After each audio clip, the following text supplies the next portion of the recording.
عید قرباں پر قبائلی اضلاع میں روایتی کھانوں کی تیاری۔ روایتی کھانوں کا مزہ ہی کچھ الگ ہوتا ہے۔ نماز عید قربانی سے فارغ ہوتے ہی ہر گھر میں کئی قسم کی پکوانوں کی تیاریاں شروع ہو جاتی ہے۔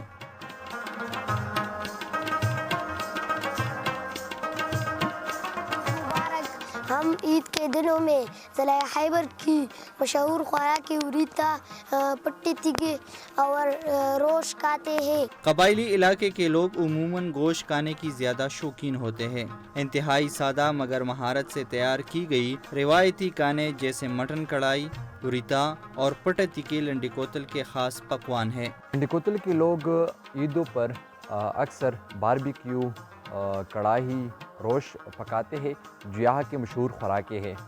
اس وجہ سے باہر کے لوگ بھی یہاں آ کے اس خوراکوں سے مزے لیتے ہیں اور یہاں کھاتے ہیں۔ بڑی عید کے بڑے مزے ہوتے ہیں لیکن لنڈی کوتل کے کھانے ان مزوں کو دوبالا کرتے ہیں۔